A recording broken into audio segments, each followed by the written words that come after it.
All right, it's recording. Hey guys, I'm just gonna do a quick introduction. I'm sitting here with Mr. Cool himself, Dr. Ryan Warren. I knew him back in college, and he was already a good person there then, but now he's a really Even good person. better. Now that he's Dr. Ryan Warren, and I mean, I'm gonna mention this at the end, but he's great because I think he's an inspiration in a sense that he's a success story. He came from Mountain. I don't know if he came from Mountain Home, but he went to school at Mountain Home with me. And there's a lot of people in this day and age of people that are just complaining about their situation. And I know we all have different crosses to bear, but he went off and he made something of himself instead of sitting in his room crying. So, and if you're doing that, you do that, but do it while you're making something of yourself. I did a little bit of that. Yeah, well, we all did. But Ryan, I'm really glad that you could join me on this. I know it's my pleasure. My pleasure. 100% my pleasure. The podcast is new, but we're just going to talk about health and fitness, and it's just I want to talk to a lot of different people about how they can provide and how their services, how to help people live healthier lives. Because I think there's a trend nowadays where, well, it's a trend of pursuing trends where there's the newest diet or there's the newest workout program, and everyone does it and they get really excited and they're telling me about it. And I'm someone who exercises long term. I'm like, oh, okay. And like, oh, this is the best thing ever. It's like, screw your thing. I'm like, oh, okay. And then 6 months later, I said, well, how's that going? I said, oh, I haven't done it. Not doing it. So I'm really excited to help people cultivate long-term fitness. Sure. And of course, I have no delusions of knowing everything or even close, but I hope to provide a good resource. So I'm glad you can join us for that. If you could tell us a little bit about chiropractic and both the overall approach that most people wouldn't know other than, adjusting spines, and also give us a view on how your unique take is. Sure. So before I get into that, thank you so much for some of those kind things you said. First of all, how does it sound? Is it a little echoey in here? Are we good? No, you sound good to me. Okay, good. I really appreciate that. But I tell a funny story about you all the time. Oh, really?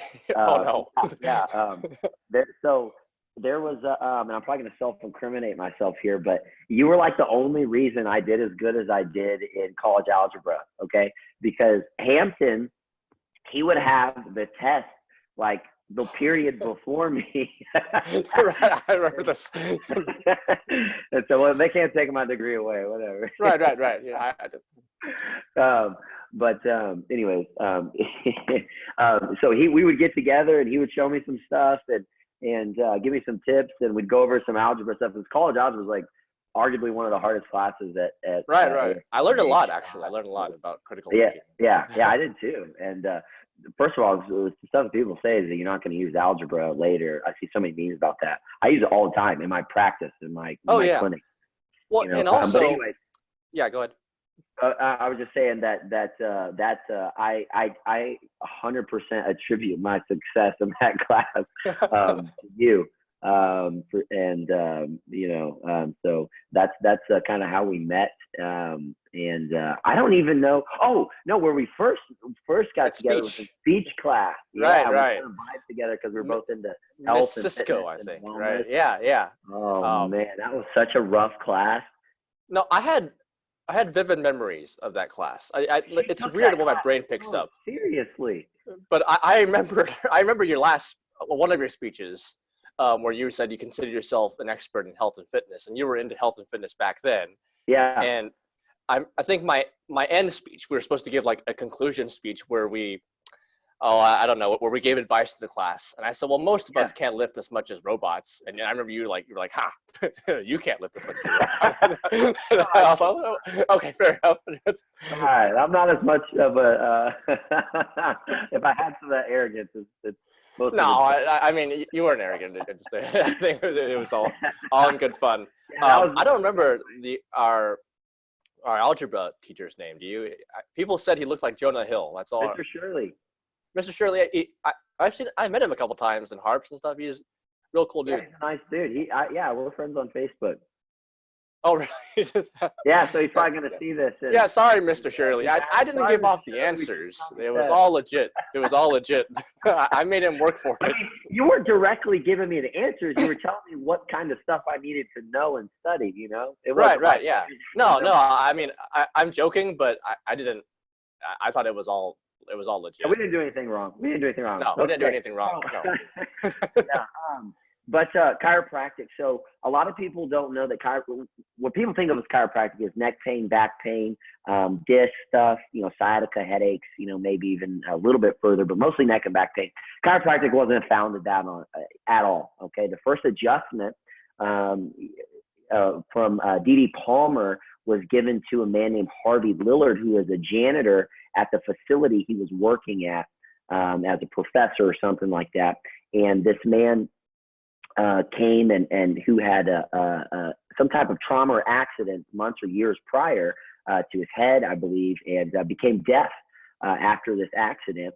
And D.D. Palmer had a hypothesis and looked at him and examined him and found that the top bone in his neck was subluxated or very, very, very misaligned, and was affecting. And he had this hypothesis that if I adjusted that and got that bone, you know, in the right place, that this man's hearing would be restored. And sure enough, he adjusted him, and the man's hearing was restored. Wow. And chiropractic was born. It was then developed by his son, B.J. Palmer, who just grew it and grew it and grew it and grew it. It was just an amazing marketer and businessman and just all around dude. We now know, this is going to make a lot of chiropractors probably kind of mad, but we kind of know that the original philosophy of chiropractic it had a big component, right? But the majority of it was kind of wrong. Okay. Right. It was starting off. Your spine misaligns, it chokes on a nerve, wherever that nerve is going to can not function. Now that can be the case, that can happen, but what's happening more times than not is with chiropractic, you have your spinal column, okay, which is the cervical vertebra, the thoracic vertebra, and the lumbar vertebra, 7, 12, and 5, okay. These vertebrae, you know what, I've got my spinal model right there. Let's just grab it. That's going to help all this. Okay, so encased in this. Now, this spine, the function of it, you know, as it holds, you know, all of our weight and movement and stuff like that, but it houses the central nervous system. It encases, that's the only system fully encased in bone in our body. We have protection around our organs, you know, with our ribs and stuff, but this is fully encased, okay? And the spinal column, what happens is as it becomes immobile and stops moving as well, we can affect the nervous system, which can affect the brain, which can actually affect our overall health, okay? Because you know, there's a guy who won the Nobel Peace Prize. I'm going to be honest, I totally forgot his name, but he found that 90% of the brain's nutrition came from spinal movement. Okay, so wow, and it also too tells your brain, you know, where your body is in space. A lot of proprioception. So you know, your skin tells your brain where you're in space. Your eyes are the biggest one, and then your joints. Okay, so if you close your eyes, if somebody closes their eyes and they're standing there, what are they doing? They're swaying a little bit. Right. Because now their brain not used to it. Their eyes as much to tell them where they are. They're relying on their joints. Okay, so there's a big connection to this. When these spinal segments stop moving well, stress hormones are released. You know, you can affect the nervous system, you know, in here, and it can affect your overall health. This is why when we adjust it, we see things and improvements in not just pain, but overall wellness as well. People's allergies getting better. If you go look at our Google reviews, you'll see stuff that you could only coin as miracles. But they're not miracles. I had a girl come in here, had a question mark for a lumbar spine, couldn't get pregnant. After she got under care, you know, she's probably 3 or 4 months pregnant now. People who I have somebody that sees me for anxiety. So on and so forth. So it's like, where is the tie between that? And it's the nervous system, okay? Because this bony house houses the nervous system. That's the whole key on this. Chiropractic isn't about bones. that's what it's working on. It's kind of what we think about. It's actually about the nervous system, the master system of the whole body that controls everything. Right. Okay. And what they had right was that the adjustment affected that nervous system, but they kind of had wrong as to how it happens. Okay. Now, can we get some nerve impingement? Yes. The University of Colorado shows that it only takes the weight of a dime to shut a nerve off by 40%. We can have discs, impinging on those nerves and stuff like that. But the majority of the time, it's lack of motion, subluxation, spine's not moving right and not functioning right, which not only can cause pain, but can affect your overall health as well. When patients come in here and they're talking about pain, and I let them know right off the bat, we always want you to feel better, but the most important thing of this is your overall health. That's what we're more concerned with, because pain is only a little bit of the problem, because only about 10% of nerves transmit pain, and everything else is about function. Everything else in the body is transmitting function. So you have the brain, which becomes the brain stem, and then the spinal cord, and the spinal cord travels all the way down, okay? Mm-hmm. Then you have the nerves coming off the spinal cord. They're just extensions of the spinal cord. So they're just an indirect connection, right, to the brain, carrying all the messages from your brain to everywhere in the body. So the messages from your brain don't get to everywhere like wirelessly, like Bluetooth or Wi-Fi. We're hardwired in, okay? Right. And then, the spine houses all that. It can negatively affect it if it's not functioning well. Here's the problem, though, is you don't see your spine, so you forget to maintain it, okay? Then once you're starting to feel pain is usually about age 40 is the average age that somebody goes to the chiropractor. You go and have it checked out, have it examined, maybe an x-ray taken. I kind of tell everybody that comes in and says that, have you been to the chiropractor before? Oh, no. Okay. And then I kind of explain what I just did. And I say, John, Susie, if you waited until 40 years old for your first visit to the dentist, how do you think your teeth would look? And I go, every single time, I go, probably not very well. And I say, and then if you waited until your teeth were hurting, what kind of shape do you think you'd be in? You probably already have cavities and decay. It's no different with the spine. If you're waiting until you're hurting, you're broke down, you probably already have some issues in there. So this is why we recommend kids get checked as early as possible. Kids don't need care like adults do. Kids don't get adjusted like adults do. But kids as well, we're a family practice. I see a ton of kids in here, a ton. We see from what we say, womb to tomb. So kids all the way up to elderly. Okay, so that's kind of the overall thing. The bottom line, most simply put, I just vomited a ton of information. But bottom line is the spine houses the central nervous system, which controls everything in your body. If it's not functioning well, your nervous system isn't functioning well, okay? And one more important point about that is you have two parts to your nervous system, right? You know these two parts, sympathetic and parasympathetic, right? Right. Okay. Sympathetic is your what? Fight or flight, okay? Okay. Fight or flight, right? Your parasympathetic is your rest and digest, your relaxation, cool, and stuff like that, okay? Okay. All right. Did I say it backwards? No. Okay. All right. Make sure I don't know. Oh, you don't know? Okay. No, I don't know. I mean, I did know, but that's not something that I forgot. Okay. So it could be right. It could not be right. I don't know. I said it backwards or something. Okay. So you have your sympathetic, your fight or flight. So if I walk out of this room right here into the main part of my clinic, and there's a bear sitting right there, and he's going to eat me for lunch. Okay. That's the sympathetic nervous system, what's going to kick in. It's what increases your heart rate. It's what increases your blood sugar. It's what decreases your digestion, increases your vision and focus, and what else? Increases your blood pressure. So you're ready to fight, aka or flight from the bear. I either got to fight that bear, or I got to run from it. Okay. There's that part.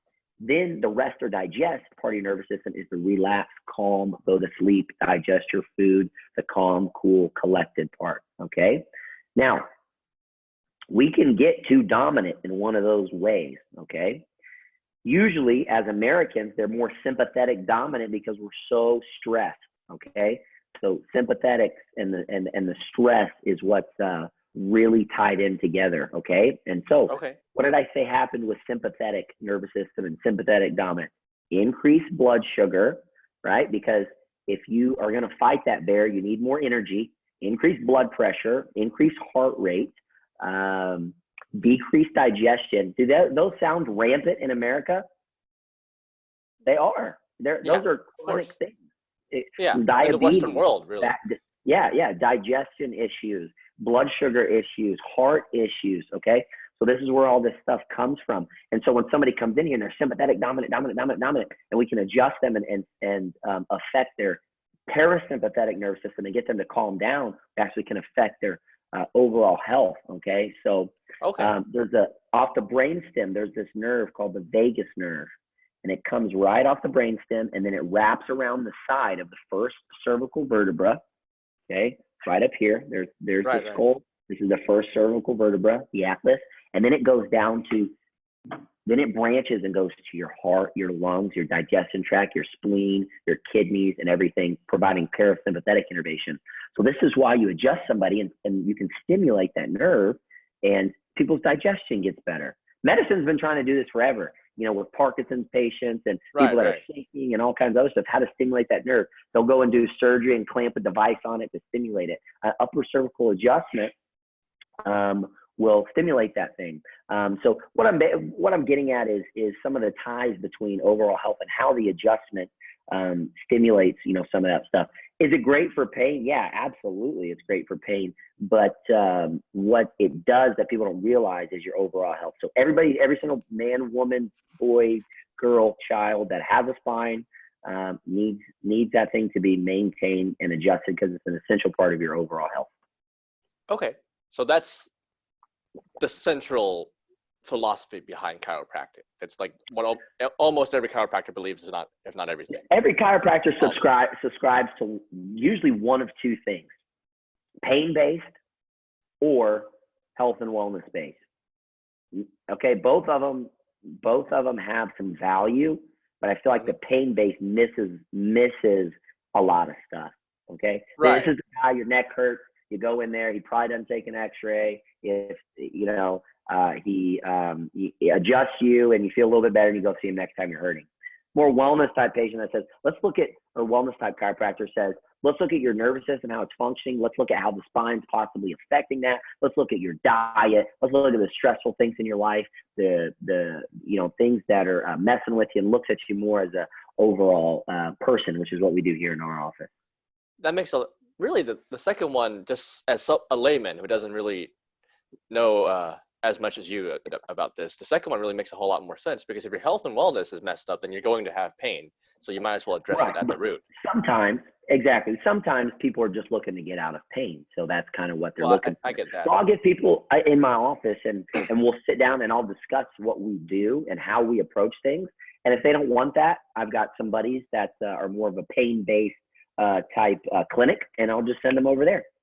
Okay, I get it. That's what we do. We kind of determine what's a person looking for, you know, when they come into the office, and then we make sure we get what they are looking for. Okay. Yeah, I mean, that's that was very informative. Thank you. But there's also, I've come to learn in my adult life that there's also different flavors of chiropractic and different techniques. Right. Because I thought it was adjustment based. That's my limited knowledge of it. But there was also this person I went to in Pineville, and I mean, he was a very nice person. I went there. I saw him. I didn't really have that big of a problem, but I had a slight pain in my neck. Usually when somebody goes, "Oh, they were a very nice person," they're getting ready to say something that didn't go very well. No, I mean, I mean, it'll make more sense after I tell the story. But basically, he started off adjusting me, and he had this little thing, and he was testing muscle tension. I said, okay. And he asked me some questions, and then he did this thing where he asked me to close my hands like this, and he said, okay, well, see, your left hand is just a bit longer than your right hand, or left arm is a little longer than your right arm. I said, oh, okay. So he said, put them back, and he went like this. He said, do you know what I just did? And I said, no. He said, well, I just went into the sixth dimension, and now do it again. And I did. He said, see, now they're together. And my question was, so you changed reality to fix?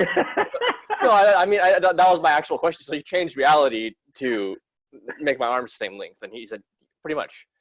And I didn't realize that was part of chiropractic. I mean, what's going on there? It's not.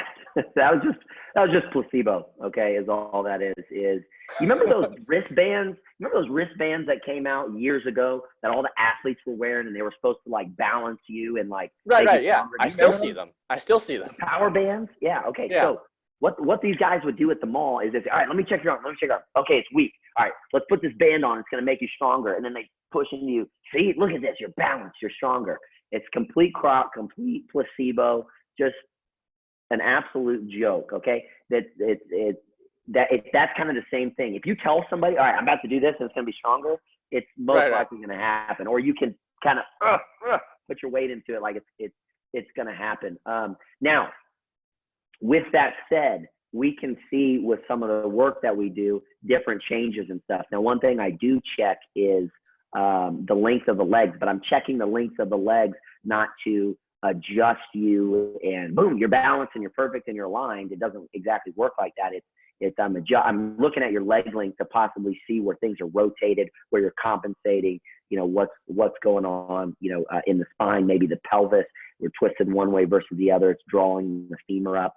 It's not really and this is my philosophy. People are going to disagree and people are going to agree, but this is my philosophy as we use in the clinic. But to see more biomechanically as to what things, what things are going on. So I would say our clinic has a really well-versed, well-rounded. Well-rounded, when it comes to this chiropractic thing, is we've got the health and wellness side because we know, about the nervous system and what it does, and then biomechanically as well too, as to what's going on and what's possibly causing the patient pain. Cool. So just to summarize the earlier part of what you said, because I've also met a chiropractor who pressed down my elbow and he would have me hold different foods to see if it was good for me. Is that necessarily part of chiropractic, or is it, no, these individuals? No, that is not chiropractic. Is you break the word down, the use of the hands. Chiropractic is adjusting the spine, use on the hands. Anything else is added in. Okay, that's supplemented in. Does it have its place? Is it maybe valuable for people? Yeah, I mean, I don't know about some of that stuff. I'm not an expert in it, but is that chiropractic? 100% no, not chiropractic. Nope. Massaging people, taping people, stretching people, not chiropractic. Does it have its place? Yeah. Is it valuable? Yes. Is it chiropractic? No. Does that make sense? So some people add those. No, that makes sense. This is why America has such a fuzzy view on what chiropractic is, because we got chiropractors doing so many different things, right? You go to the medical doctor, he does one thing. He looks at you and says, here you go, here's your prescription, or I'm referring right? So we know when we go to the medical doctor, this is what's going to happen. At a chiropractor, I don't know I'll get people in here all the time, like, what kind of chiropractor are you? Like, what do you mean what kind of chiropractor? I'm a chiropractor. Like, I'm going to adjust to you. Like, that's what I do. Okay. That's actually very informative. I didn't know. Yeah, we got so many chiropractors doing so many different things, and so people don't know what the heck chiropractic is. And so you got one guy doing this, one guy doing this, one guy doing E-stim, one guy doing this. Chiropractic is the adjustment, and that is it. Okay, to optimize and fix the nervous system, essentially. Well, and that again depends on what your philosophy is. Some people are going to say it's just for pain based, and some people are going to say optimization of the overall health and nervous system, which is what I subscribe to. Okay, no, that really does make a lot of sense. And I feel like based on what you said, a lot of people, because I wanted to address all the demographics of our pages, and I feel like the people who are older and in pain, they already resonate with that. Who might, and you touched upon this, but who might not, is like the young buck athlete who thinks he's the strongest person in the world. Yeah, chiropractic can help athletes and people who are increasing want to increase. That's one thing I want to talk about. Your page is about strength and stuff like this. I don't have the article with me, but I will get it to you. Mm-hmm. They did a big study with strength before adjusting and after adjusting, and showed in populations of how well that helped increase your strength and well-being in that manner. You'll have to check it out. It's pretty interesting stuff. Every NFL team is required to have a chiropractor. Every NBA team. Oh, really? I didn't know that. That's super interesting. Yeah, if you Google it, there's pictures of Blake Griffin getting his neck adjusted, on the bench. There's oh, what's his name? Aaron Rodgers. His dad's a chiropractor, and he swears, by his success to a chiropractor. Michael Jordan. Right. One of the quotes that a lot of chiropractors use a lot is, how do you stay? I'm going to butcher it a little bit, but how do you stay so functional, or how do you stay so fit, or something like that? And he's like a really good chiropractor. So all those sports teams and high level athletes, I guarantee they're seeing a chiropractor. No, I mean, for me, I don't know about people who are listening, but for me, that makes complete sense, because your muscles are just there. If the nerves aren't there to fire the muscles, then nothing's going to happen. So if you optimize the nervous system, of course, that's going to improve performance. Absolutely. Now, for the average person who hasn't seen a chiropractor, say in his mid-20s, let's say he plays soccer, or it doesn't really matter.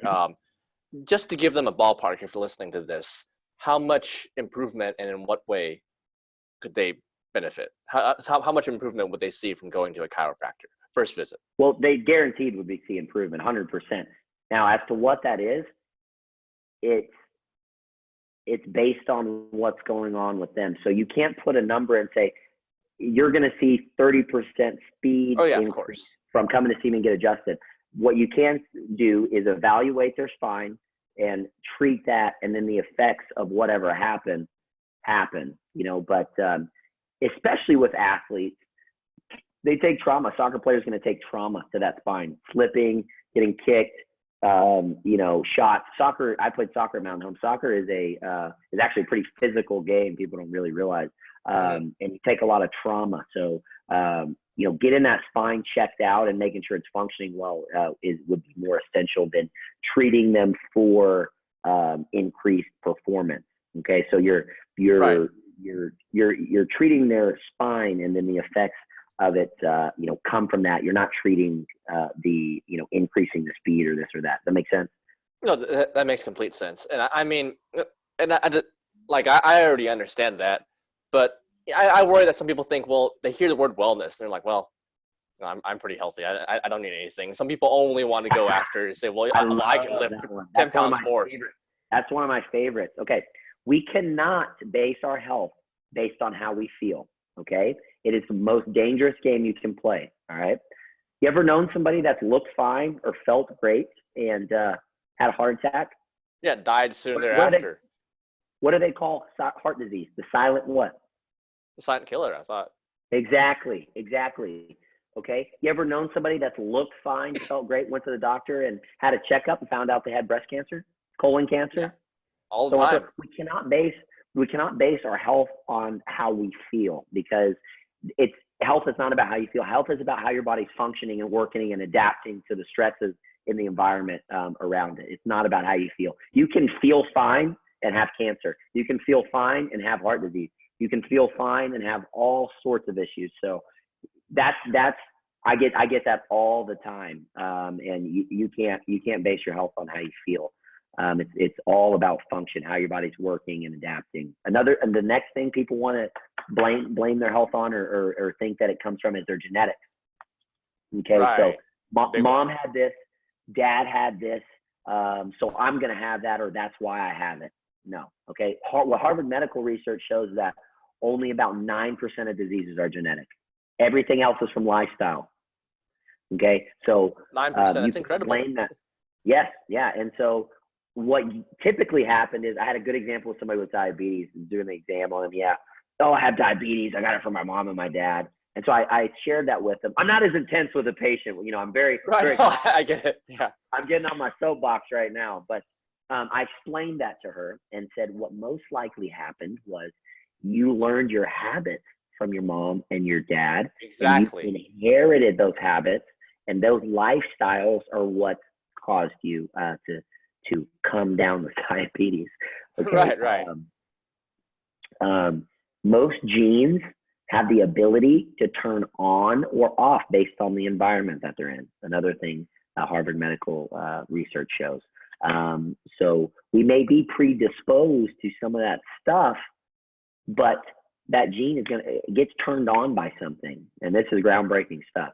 And so a crappy environment may flip that on. And that can be chemical stressors, emotional stressors, physical stressors, and things of that nature. Okay. So you can't blame your health on your genetics, not how you look or how you feel. Okay. That brings up an interesting point. And I thought of this when you were doing the history on chiropractic. Now, the people you mentioned, how long ago was that? 100 years ago, 150? The 1800s. 1800s. Okay, so the need for what's become known as chiropractic adjustment, is that a modern thing, or have we always needed this and then we've suffered for millennia? So I believe there's some kind of what's the right word for it? There's some kind of disagreement or argument that he kind of stole that, and that it's actually come from some ancient Chinese method, years and that dates back years and years and years.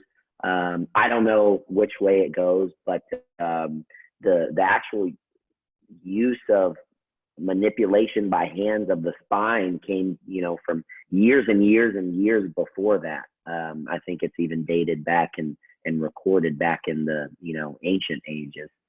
But as far as before that, that's a great question. What was going on? I'm not sure, to be honest with you.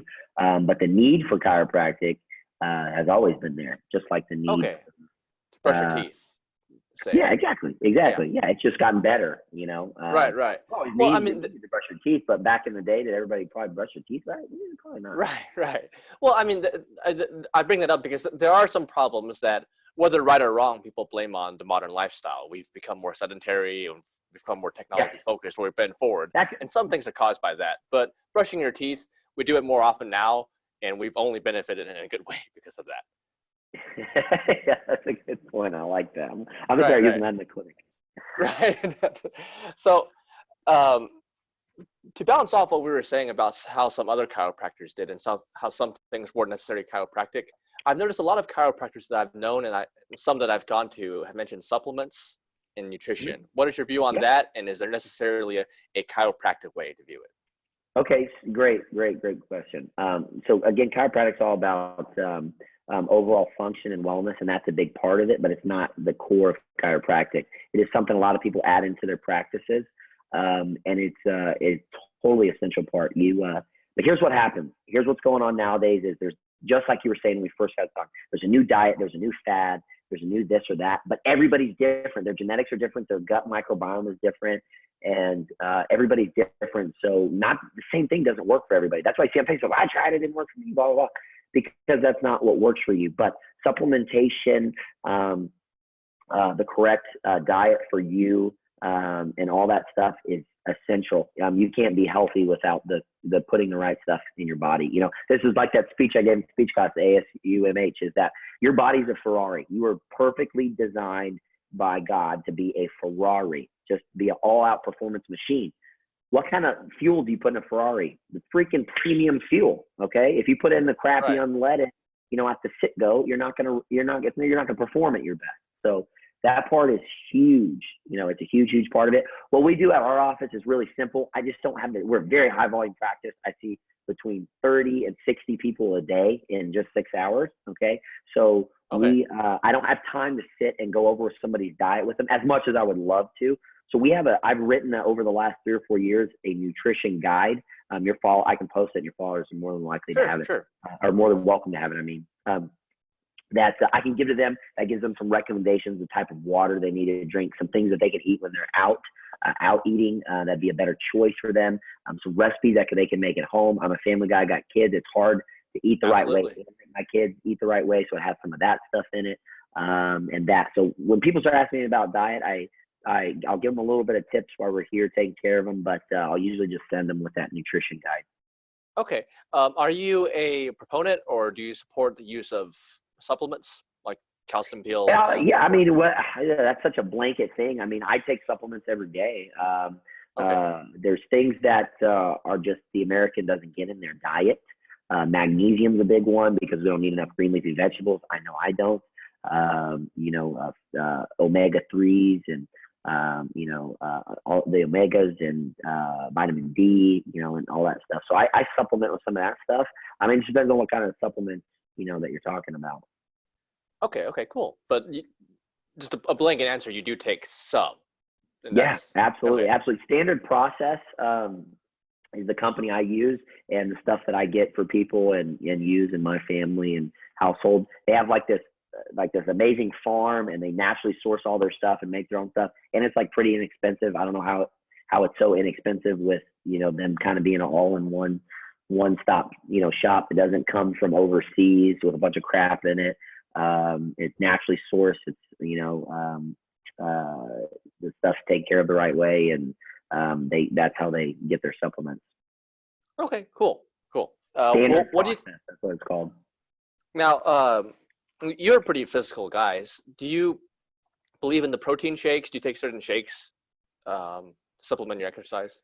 I don't. If you look at a lot of the protein companies, there's a lot of fillers in there. There's a lot of pro-inflammation things. There's a lot of just crap in there. If you really research it and look at some of the stuff, everybody needs protein. That's just of course. Of course. It's just a given. We need that in our body. The best one I found is a bone broth protein. If you can find one of those, that's the one I've been most comfortable with. But just going down to the old Walmart and grabbing a tub of the protein there is probably not your best option. But I think it has a time and place. I do sometimes, but in my natural just day to day, I don't. No. I don't know how many people know this about this, but I don't take protein shakes either. And I mean, I think like a lot of things, it's a fad, and someone saw an opportunity to make a killing selling this. You beat me to the point. I was just going to say it's a fad. When everybody's going to the gym and lifting weights and you gotta get so much protein in a day to build muscle and do this or that. Right. No, no, I mean, some people might be angry at me for saying this. I don't think the amount of protein that some people say we need is necessarily true. Like some people say we need like 100%. It's not true. You're right. Like they're like 200, 300 grams a day. And then it's like, I don't get that. What about your digestive tract and your liver and all that stuff? That's where you can't judge your health based on how you look comes in, because there's so many guys. Oh man, at I won't say where it is, but where I used to work at in Mountain Home, and it was like, just about getting big and ripped and not building long-term longevity, and health. And you can manipulate your diet to look great, but not be healthy. No. Well, that's a big problem in fitness, and I hope I can make some kind of impact. And I hope you can too. Before I die, it is just how fitness is it's so look based. I understand. I'm sympathetic to it in a way. Some people think they're too fat or they're too skinny. That's why they get into fitness, is they want to change how they look, which is fine. But I think, just like you were talking about, if you fix how you actually are, if you fix your actual health, your looks can represent that. And then if you want to shave off, some chub, then you can do it in a healthy way. But everyone is just like, well, this person looks healthy. Or, look at how many bodybuilders die young, from heart attacks. It's all the media. It's just media and social media and TV ads and just, it's all that crap. You ever seen a guy that looks a little bit chubby, but who's killing it in the marathon, and he's in incredible shape? Right. He's functioning well. He's healthy, Right. Well, that's what it's about. There was this, I don't know if it was an article or something, but it was during one of the Olympics, and they were talking about the Olympic swimmers. And they were like, oh, well, these people, they were talking, there was this female lifeguard, and they wrote an article about her. I was like, well, at least she gets to look at somewhat fit people. And I was like, well, that's an Olympian. These are some of the fittest people on the planet. But I guess because they saw them and they didn't have what we consider ripped abs, a lot of them are muscular, but they also have a healthy amount of fat on them, that they figured this isn't healthy. This isn't necessarily the fittest you could be. Whereas for their sport, that's close to optimum performance. Mm-hmm. Right. Yeah. No, that was something. Absolutely. Yeah. Absolutely. So, I think I'll bring up some of the questions that people posted. I was just going to say, go ahead. Yeah, we're on the same wavelength. We are, man. We're vibing. If you're listening to this and you posted some questions, thank you very much. I got one just now. They said, can chiropractic help foot or ankle pain? Absolutely. It's kind of a simple answer, but yes, I probably adjust 10 to 20 feet in here a day. Okay. So okay. I adjust a lot of feet. Your feet are where you get some of the most proprioception from, as to where your body is telling your brain is where it is in space. So those joints can get locked down. I've got a runner that comes in here just to get his feet adjusted. Okay. I keep telling him when he adjusts his spine too, but he comes in here just to get his feet adjusted. So I adjust a lot of feet. I adjust a lot of ankles, and get good results with it. So yeah, absolutely, it can help ankle pain, foot pain. I would say go to somebody, and maybe if you're looking for a chiropractor that can adjust your ankle and feet, call that office and ask, does your doctor adjust a lot of feet? And talk to the doctor. The girl up front's probably going to say, oh yeah, he does. But talk to him and talk, maybe talk to the doctor, or have a consultation with him and talk about it with him, and see if he knows if he comes across as he knows what he's talking about. Okay. So you actually directly adjust the feet and the ankle, as well as do some work on the spine if you are given the option that can help the lower body. And that's mainly so when we're adjusting the spine, okay, based on different directions, vectors of force, from the left to the right, from up to down, different ways. When we're mobilizing a joint outside of the spine, it's not going to really have a specific vector of force too much. It's not as specific. It's more of what we call a manipulation and getting that joint moving well. Right. Okay. Yeah, that's interesting. Same thing if you pop your thumb. We wouldn't consider that an adjustment. You just manipulated the joint enough to make some gas come out. Makes sense. Another person asks how adjustment can help improve the immune system. That's such a great question. This is one thing I'll use a recent example. I had a lady, sweet lady, she's been my patient for 2 years. She comes in sometimes several times a week, sometimes once a week. And she said, she's Hispanic. So she said, Dr. Ryan, I have to tell you something. Every time she comes in, she has to tell me something. She said, I have not had allergies in 2 years. And I was like, that's amazing. It's from getting adjusted. Because I'll use the example of allergies, but we're talking directly about the immune system. So with allergies, why would, let's say, Hampton, you're allergic to grass and I'm not. So when you go outside, you start getting the allergy stuff, okay? Why is it that you are and I'm not? It's because your body's recognizing it as foreign and sending out histamine to attack it. That's your sympathetic nervous system firing, okay, to attack. So what do you take when you have, you shouldn't, but what do people take when they are having allergies? They take an antihistamine, to block all that histamine that's being released, okay? And that's directly from the nervous system, and that's overfiring and overstimulated. And so the adjustment can help calm some of that stuff down. Okay, so the spine controls the nervous system, and the nervous system or the brain controls the nervous system, excuse me, but the spine has a direct effect on the nervous system, and the nervous system has a direct effect on the immune system. Okay, so that makes a lot of sense. So yes, of course. Mm-hmm. Let me be a little bit more specific. Please. So if somebody comes in with what I think is immune thing, so I never tell anybody, like, there's not an immune adjustment. There's not an adjustment for, acid reflux. There's not a special secret adjustment for this or that. We adjust the spine in the areas that have problems, and then if those things get better, they do, and the majority of the time they do. But if I'm being specific about it, and somebody comes in with allergies, I'm probably going to adjust them in the top of their neck, where that parasympathetic innervation is, like I was talking about earlier, to help stimulate the parasympathetic to rest, digest, calm down. Right. And your adjustments, they can also directly help, not necessarily allergic reactions, but also just prevent illness, perhaps? Like someone gets sick a lot. Well, I'll say this, and that's not something that I can put a claim to. What I can say is, from my own experience, my family, we don't have a pediatrician. In the last 3 years that we've lived here in Northwest Arkansas, We have had not a single trip to the doctor for an illness, maybe one because it was extreme, Right. Something that was a little bit more, over the top maybe, but, I can't think of one. But and I adjust, the kids, once a week, a couple times a week.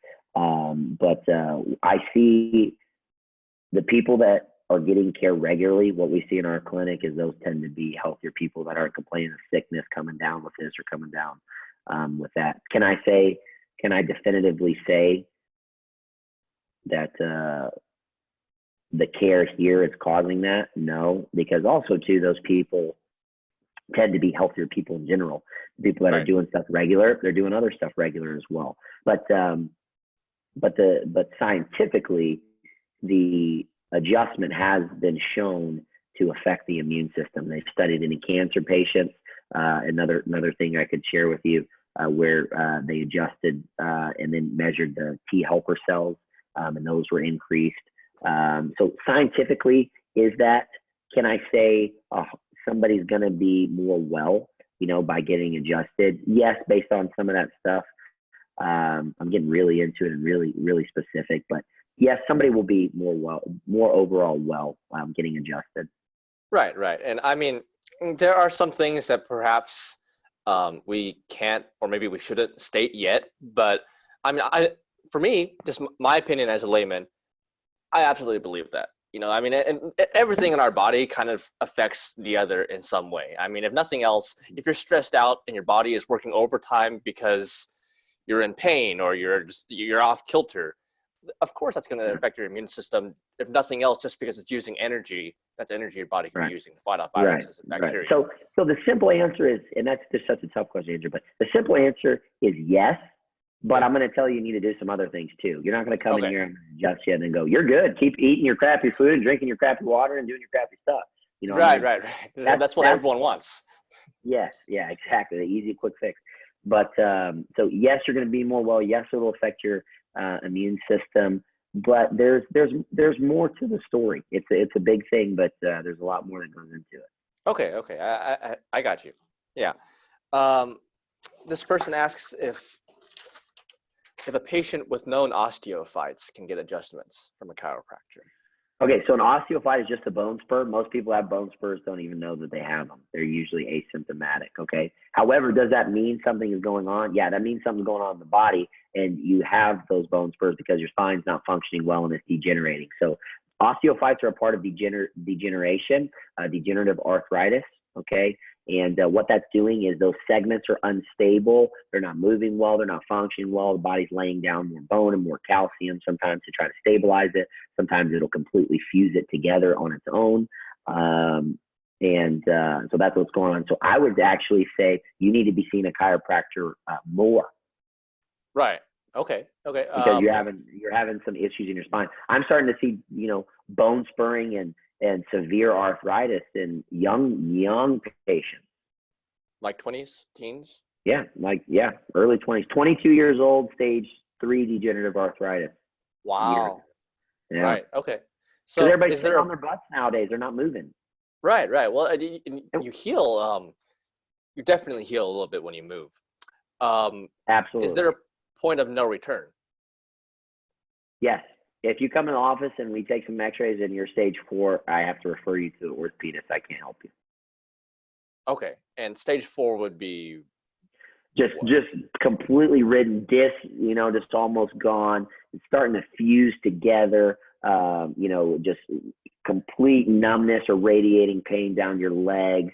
And you're just an absolute, absolute mess. But we tell that. I tell everybody when we first see it, hey, I'll tell you if I can help you. I'll tell you, if I can't. Right. Yeah, if they're that far gone, yes, there is a point of no return. Now, that is a very minimal of cases. I think I've probably had 2 people in here in the last year that I said this is probably a little bit too advanced for us to help. Okay. That makes a lot of sense. Now, so basically, if at all possible, get to a chiropractor as soon as possible, just before you get to the point of no return. Well, so people don't think of taking their infant to the chiropractor, and this is why. They see all these videos on YouTube of people getting their necks cracked and stuff like that. Like, there is no way in hell I'm taking my kid to have that done. That's not how it happens with a kid, and I can't stand some of these chiropractors on YouTube just completely devaluing my profession. And I won't even name them, but you guys know who I'm talking about. All those satisfying videos that you guys watch, I just want to absolutely strangle those guys. I don't think violence is the answer, but I would strangle those guys. Anyway, violence isn't the answer, but strangulation, that's okay. Yeah. But anyways, okay, when a baby is born, first of all, we had our child at home, so we didn't have to go through this. But when a baby is born, the doctor's pulling them out, him or her out. Research shows they have to put 80 pounds of pressure on the baby's head and neck with a pull and a twist to get that baby out of the birthing canal. Seems very high. And this is where I get a little bit just heated and just on a soapbox. We check everything after birth. We check heart rate. We check, temperature. We check, are they jaundiced? Are their eyes working? Can they hear? All this stuff. Nobody thinks to check that thing you just got yanked on in your spine after birth. Why? And then we start seeing ear infections and also another thing research chiropractic can show ear infections in children and all this stuff. So I would say have your child evaluated by a chiropractor the second they are born. And they may not even need an adjustment up there, but it's at least good to check. I just had an infant in here 2 weeks ago, a girl I've been taking care of throughout her whole pregnancy. She says, I'm going to get the baby in here as soon as I get out of the hospital. I was first of all like, don't go to the hospital, but she wanted to, so she went to the hospital, had the baby, and she comes in here, 2 or 3 days after the baby's born. We check the baby, and the baby's not turning her head one way. Little tiny adjustments.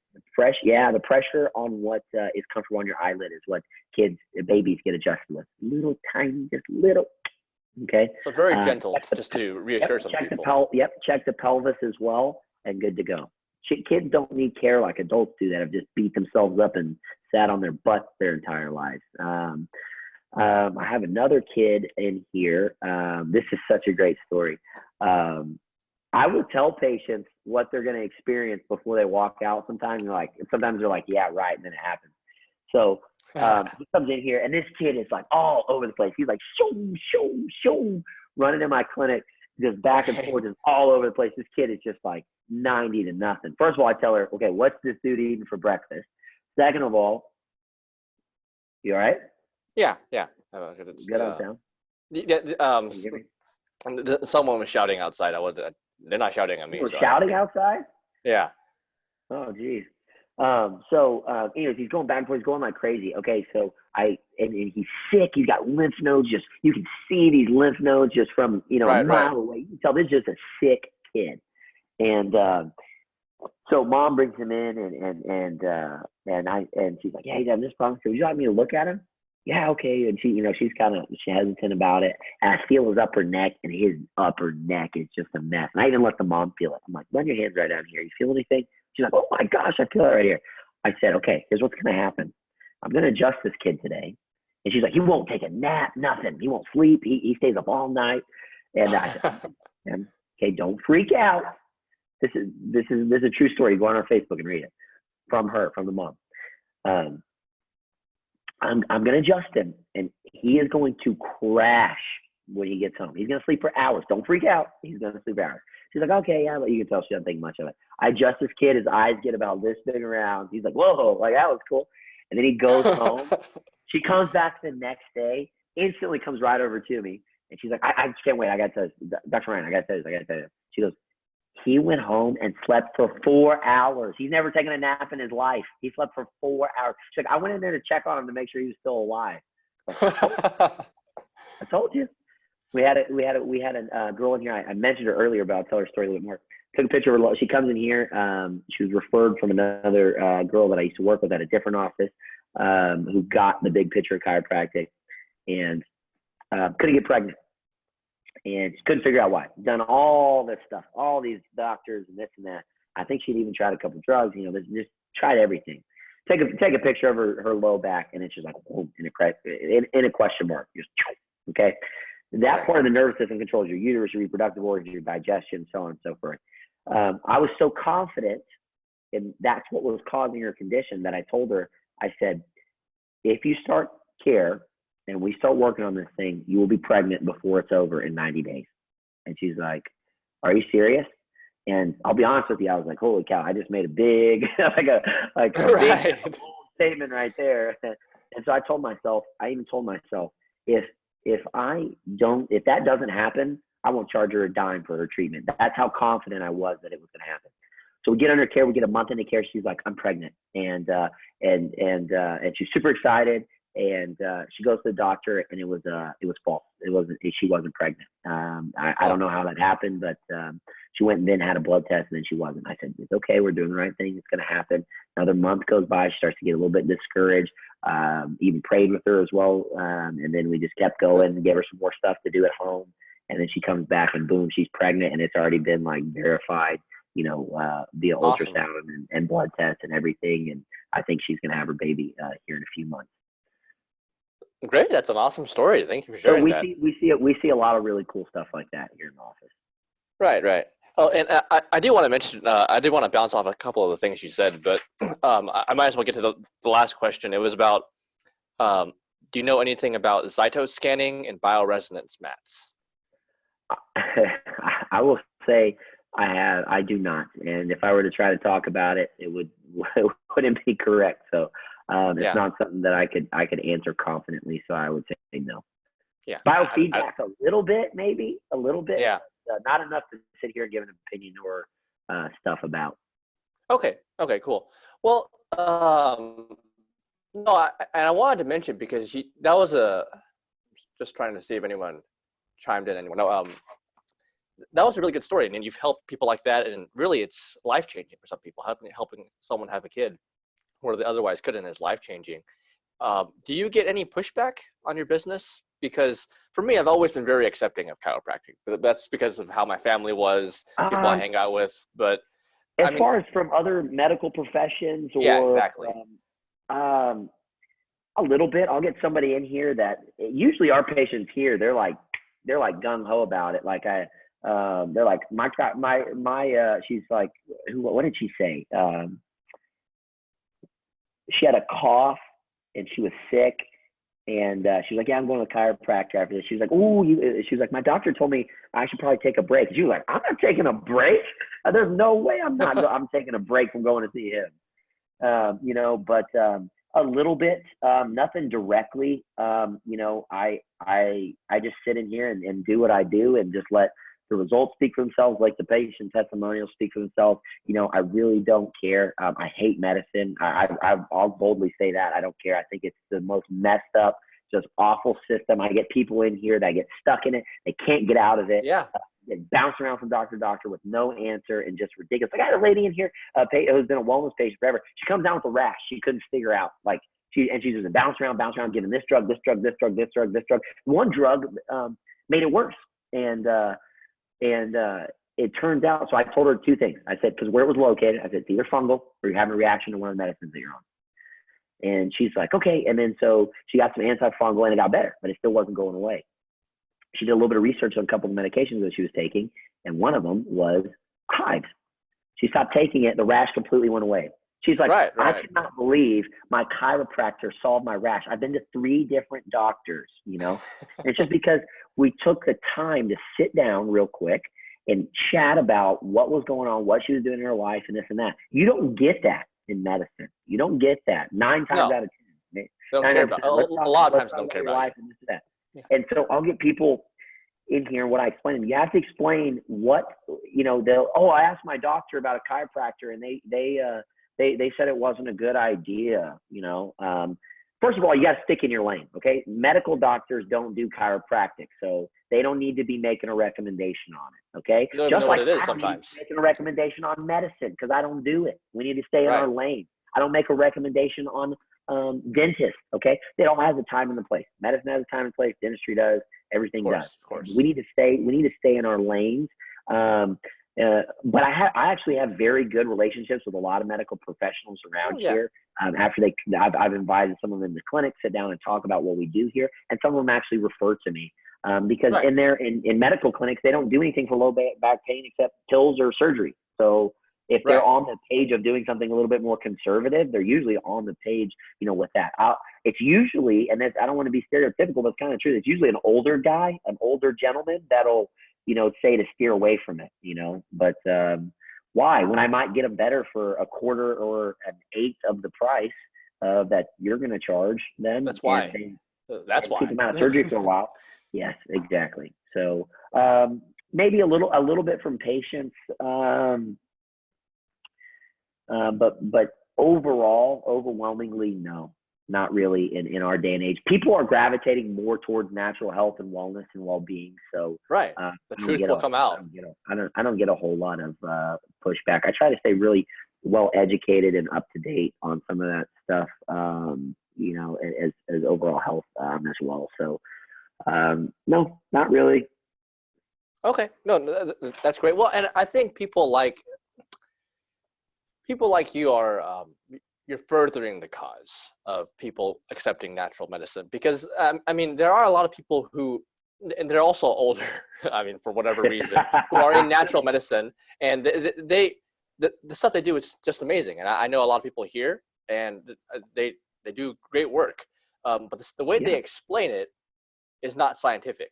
Okay, and I mean, it doesn't mean it doesn't work, but they're mentioning things that are either false or misleading, and that leads to people not believing it, even if their method works. So if you can sit down and you explain the scientific reasons why this works. You mean like putting somebody's hands together and one being longer or shorter, like stuff like that? No, well,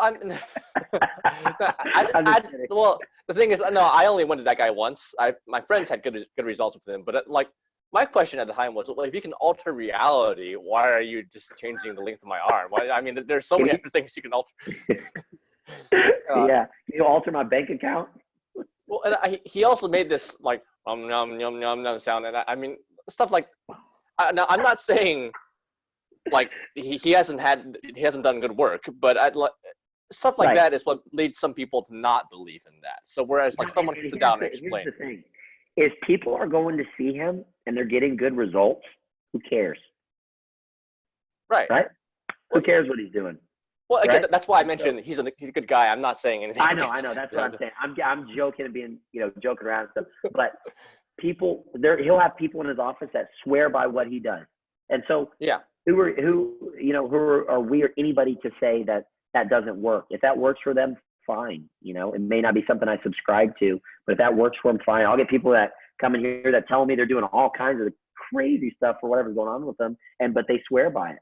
If it works for you, that's fine. Right. I want you to feel your best and function your best. And if that's what you think's helping you.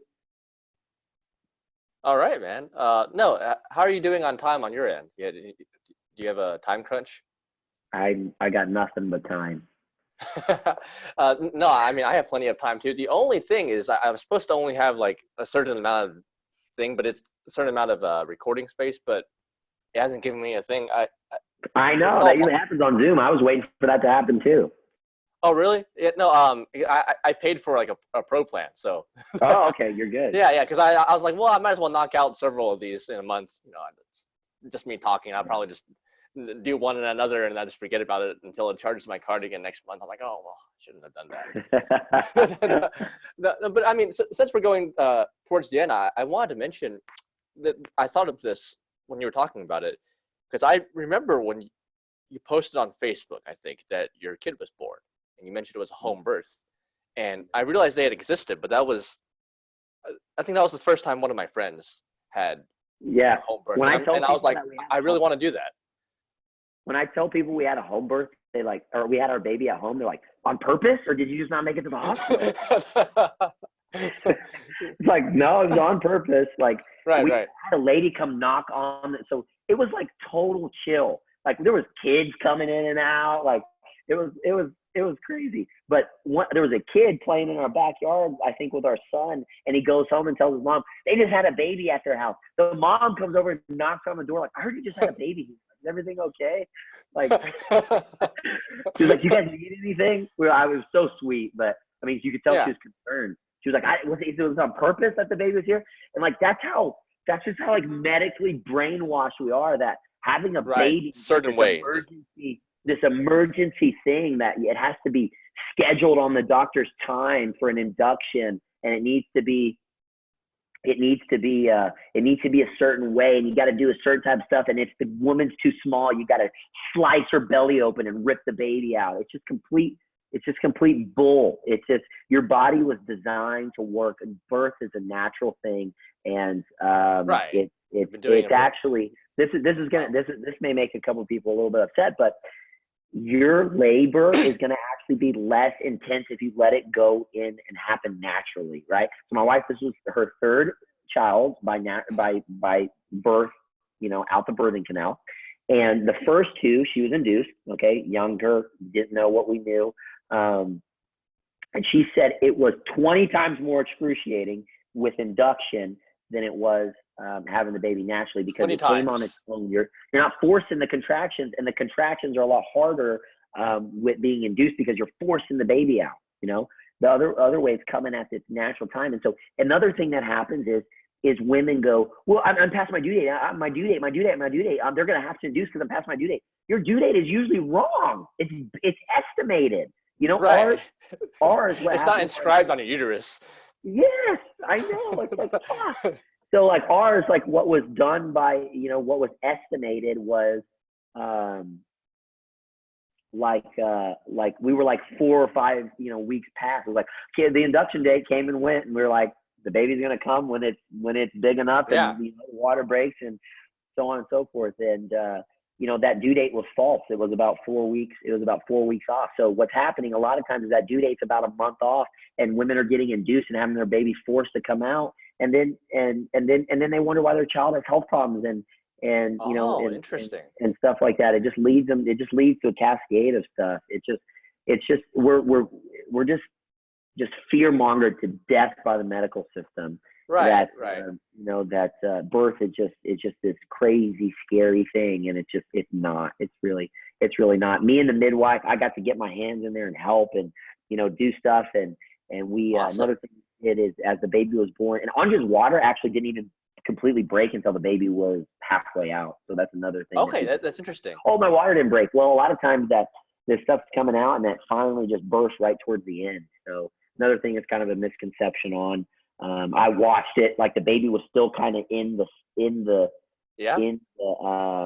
sack, and it just kind of, and then all of it came out. And don't want to be too graphic, but it was just like, no, please. It was awesome. It sounds awesome.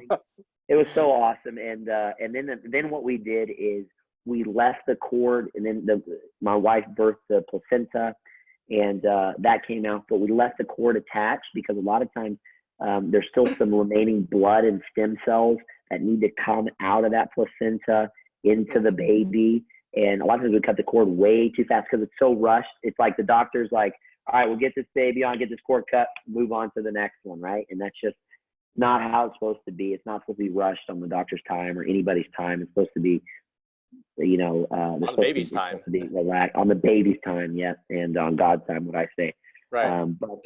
We left the cord attached, and what you do is you wait. It's called delayed cord clamping, and what you do is you wait. You can feel the cord pulsating. You can feel the blood going into the baby, and you wait until that cord stops pulsating, and then you cut it. Then what's believed is that the remaining stuff from the placenta has made it into the baby.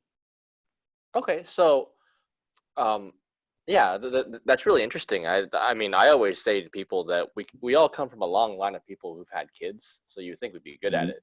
But you mentioned the 4 weeks thing. So would a standard time actually be 10 months instead of everyone thinks 9 months? From what I've read and understand, it seems the average estimate seems to be about 4 weeks off. So it's still the 9-month period, but they're estimating that due date 4 weeks earlier. So your inception was actually earlier, or your baby's not as far along as what they think, or so on and so forth. So that is an estimation. People hold that due date to like no end. That is an estimation. Right. It's not from God. It's someone's estimation. It is an estimation. Okay, so there we go. I'll quote you on that. So we did. Here's what we did. We did have an ultrasound. the ultrasound due date. So my wife did it based on her last menstrual cycle, and then we got one from the ultrasound. The ultrasound was 4 weeks off. The one based on my wife's menstrual cycle was 1 day off. So far more accurate. Far more accurate. Far more accurate.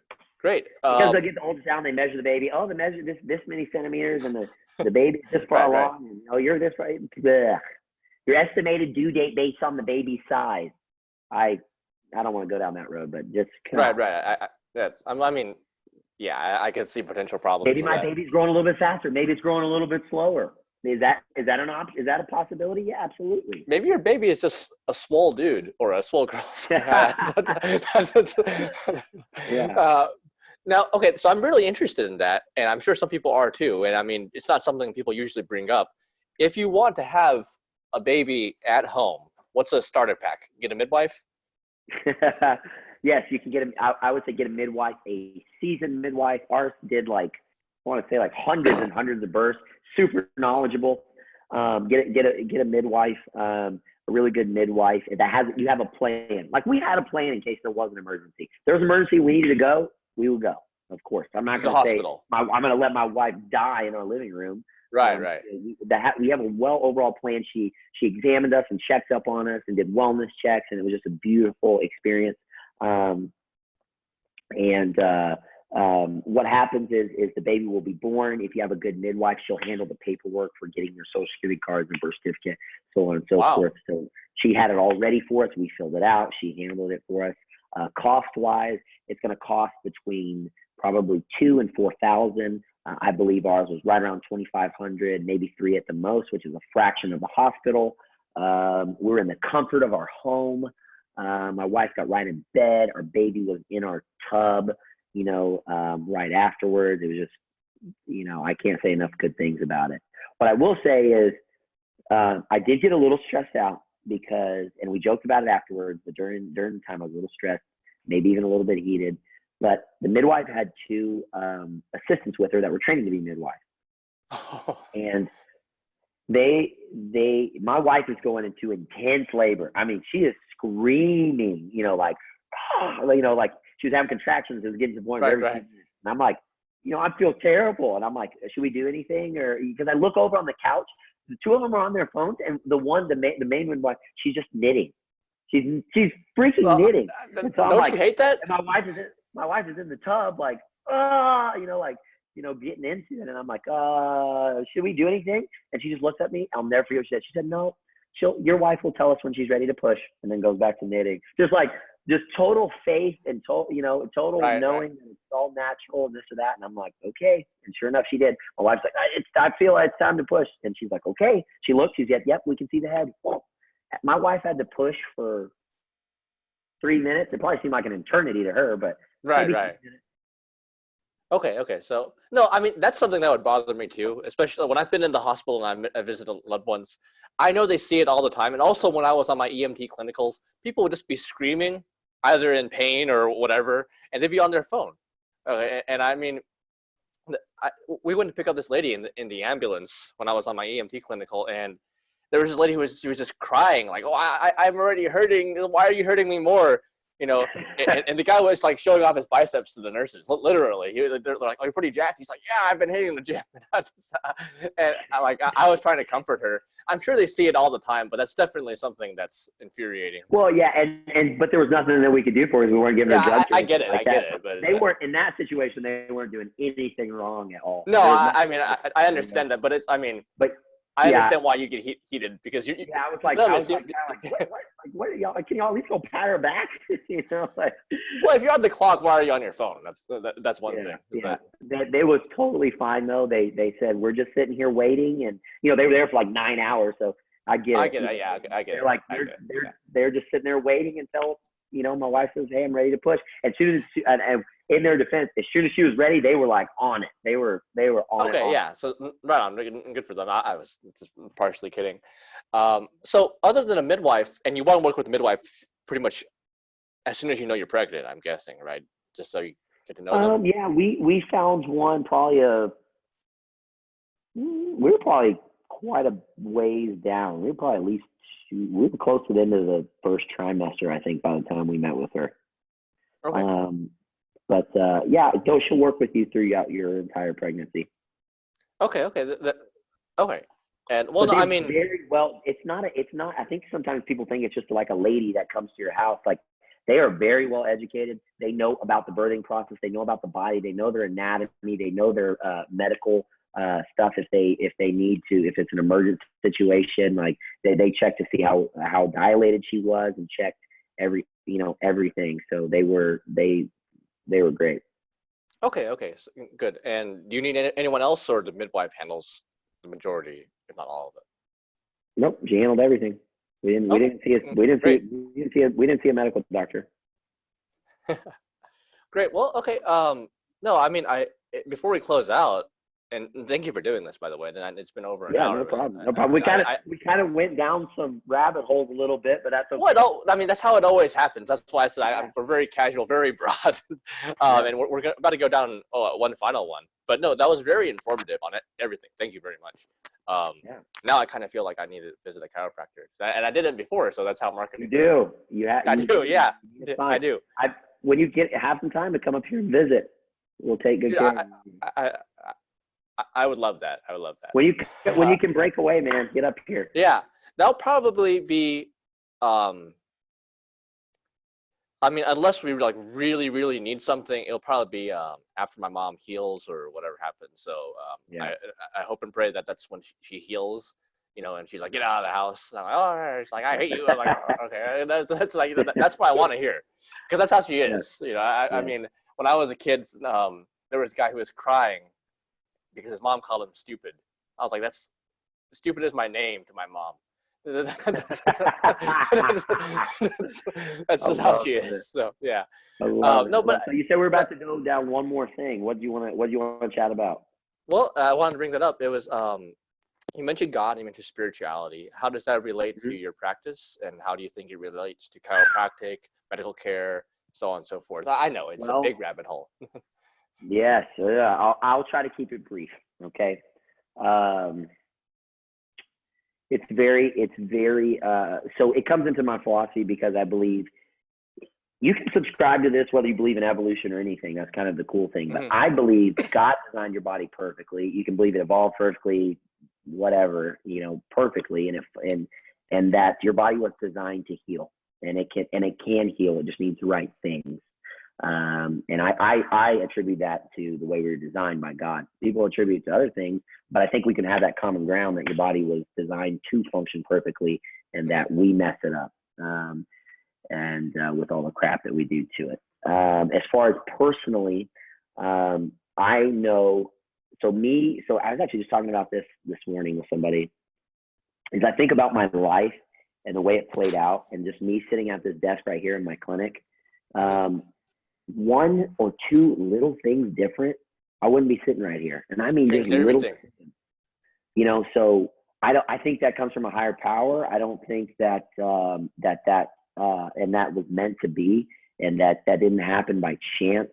It didn't just randomly happen to me. It just it was God's will for my life.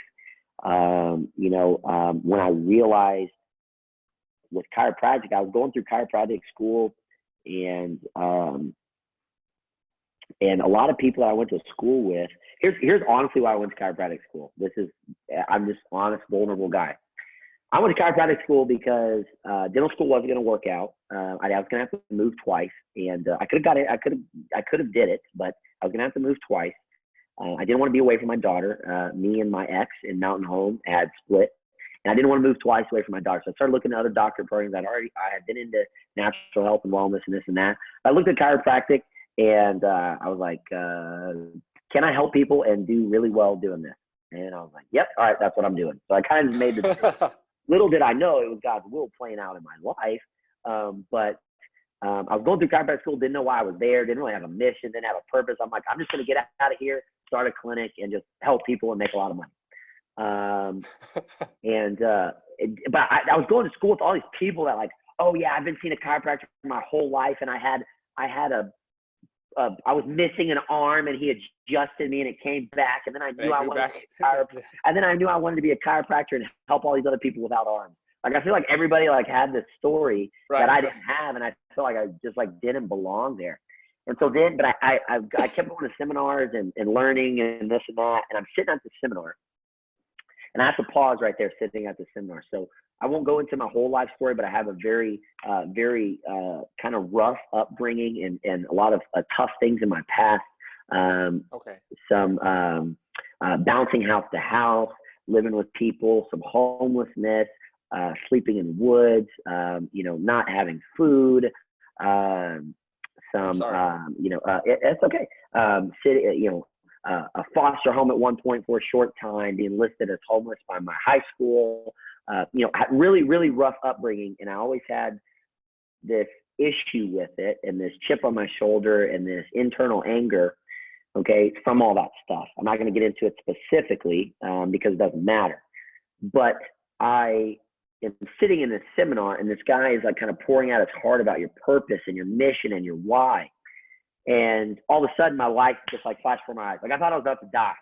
Like my whole life just kind of all the bad, but it was all the bad stuff. It was like, I had like the me sleeping in the woods and me sleeping in cars and bouncing around house to house. And it was just like, it was just all flashing in my head. And then it was like, I had this clarity, and it was from all that stuff that you went through, it molded you for the future purpose that God had for you. And I was just like, that's it.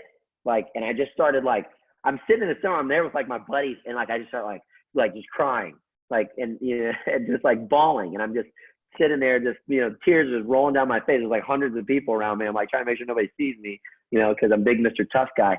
But I had realized that all that negative just crap and junk was essential for the cascade of what was about to happen in my life in just a few years, and that I had to go through that stuff. I'm not saying the scars are gone, the scars are still there, but I had to go through that stuff to get to where I am now. And it was part of the playing out into my life. So I encourage anybody that's going through stuff. It's hard to see it as you're going through it, but as cliche as it sounds, is you're going through something for a reason. And and there's going to be another door and opportunity open, because of it, but you have to, open your mind, to that. Right. Well, as long as you're still alive, life goes on. You have to keep going. Mm-hmm. That's the way. No, and that's kind of how it played into my business and chiropractic and stuff, was realizing that's why I went through this stuff, because I love to help people. I love working with my hands. I love business entrepreneurship and just changing people's life and health, and that kind of all encrypted was chiropractic, and all that crap that I had to go through got me ready for that. Right. Okay. Yeah. Well, I mean, that even adds to the stuff I was saying at the beginning. I didn't know some of that about you, but that's absolutely contributes to the fact that you are a success story, as I think, because some people go through that. Well, I mean, I feel like you can help more, and you can appreciate it more because you went through that. Whereas if you were just a trust fund baby and you didn't go through it and you became that, you would have a different, even if you were still a very good person, you have a different outlook on life, and the people that you talk to might resonate less with you because they feel like you didn't go through the same trauma you did. Right. So no, that's good. And I mean, I consider myself a Christian too, non-denominational. But I mean,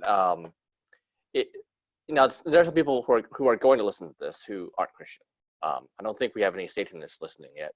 If they haven't. I mean, they haven't revealed themselves to me. But there are some atheists, and so what I try to do is instead of, it's kind of like how we were talking on the call before this about some political stuff, but I try not to segregate myself too much. I try to find the common ground with people. So if you're listening to this and you're like, well, these two guys are crazy, I mean, God's not real. I'm going to send a quick text. I'm still listening, but I'm going to send a quick text. No, go for it.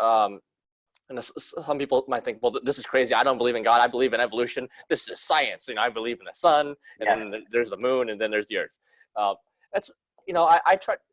to those people, I say, well, I can see what you mean, and if you have trouble believing in a predetermined plan, if you have trouble believing in like God's design, I would say, well, it's possible to coexist. What do you think with a plan? Like, I mean, God may, like for them, God may have worked through evolution. That may be how He created a perfect design. Right. Because I mentioned, like, if an old lady needs someone to mow her yard because the city is charging her like $30 every week because she can't mow her own yard, and she's praying to God, God's not going to float over a lawnmower and then just cut the grass and it's just magic. No, right. he's gonna. You can usually observe God's processes.